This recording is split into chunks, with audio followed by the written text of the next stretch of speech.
He is, it's taken one of the worst stretches for the economy in American history to get people to finally pay attention to him. He has been ahead on the economy. He has attempted to audit the Fed now 9 times. They operate in complete darkness. We had somebody on, Rick Santorum, on last week, and I asked him, shut down the Fed, and he said, well, I wouldn't. Really? Shut them down. They have no idea what they're doing. It kind of makes you look at things and wondering why we're into regulation about absolutely everything except the Fed.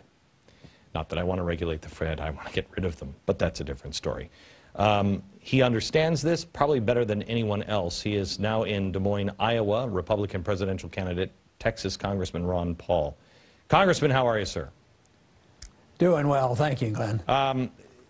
I've said that this today is going to end in one of 4 ways, and the one way that it could end is with renewed prosperity, but it would go through austerity. We would have to make the cuts, we would have to keep taxes low, and then we would have to deregulate all of the citizenry, the exact opposite of what everybody in Congress has been doing and the president has been doing. Would you agree with that? Yeah, I would add one thing, though. In order to get to that point where you start doing the right things, you have to get rid of the mistakes, which is called getting rid of the malinvestment and the debt. An economy doesn't grow when it's overly burdened by debt and the mistakes made previously due to the business cycle. So you have to liquidate that. Then you go to this of having sound money, limited taxes, limited regulations, and we could get back to growth again. The problem is nobody wants to allow the correction to come, and we're prolonging the agony. We're piling on the economy, and that's why we're 3 to 4 years into it already, and there's no signs of strong recovery. So until we do that, you can expect the economy to get much worse.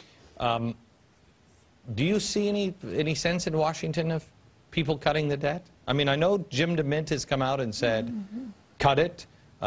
He wants don't put the debt, don't raise the debt ceiling. I know you're against raising the debt ceiling.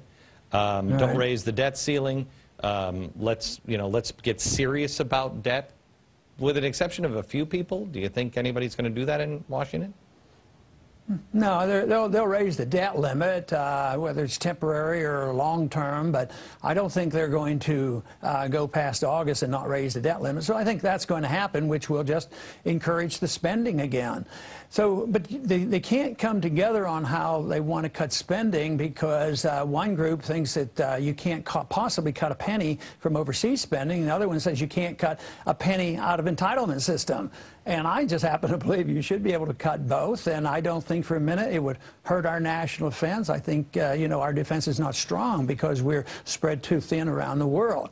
But to get that agreement is going to be very, very difficult, and for that reason, I predict that we're going to continue downhill. The deficit is going to be the burden that we can't handle, and that we will eventually have a currency destruction, because we do rely on the Federal Reserve. As long as the Federal Reserve, I call a facilitator.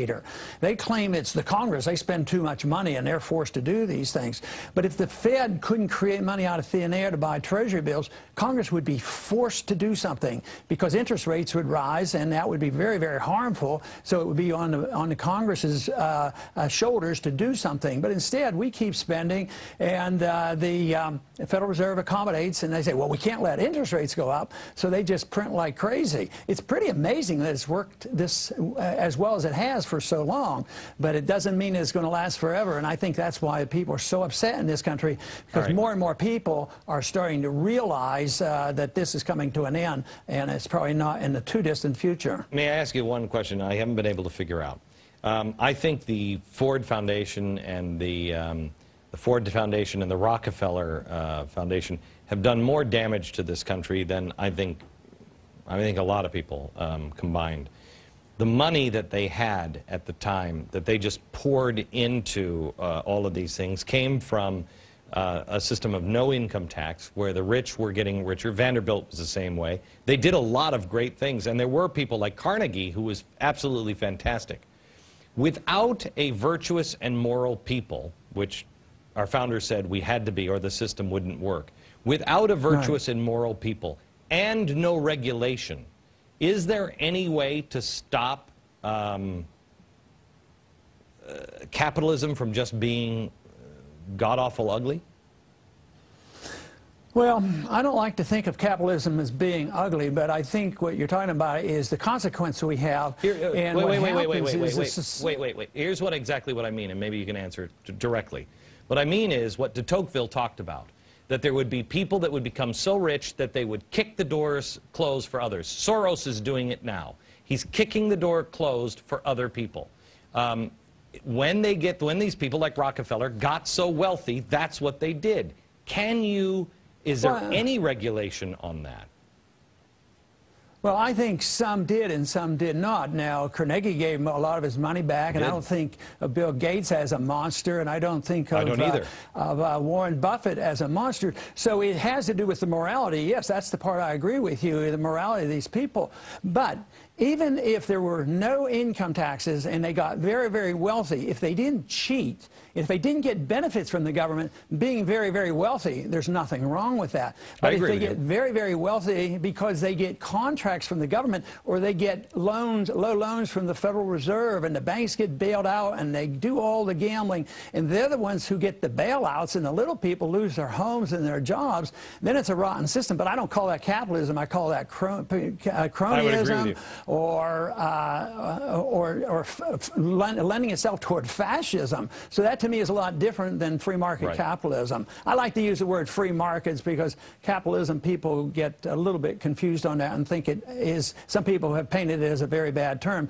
So I want free markets. I don't want the government giving any favors. Under those conditions, the consumer becomes the dominant force. They determine everything, what the prices should be, what the wages should be, and what the product should be, and who survives and who doesn't, not the government. Okay, real quick, because I've only got 30 seconds. Where do you stand on Israel, sir? Well, I stand with Israel like I stand with all countries. I think we should be friends with all countries. I think that we should always aim to have everybody as our best friend, like we have Canada. We trade with them. We travel back and forth. We don't give them money. We don't promise them anything, and we do quite well. So I think that if you teach countries to be dependent on us, that they become dependent economically or even militarily, it does them harm. Because why worry about Israel right now because of what's happened in the Middle East and us going bankrupt? Shocking.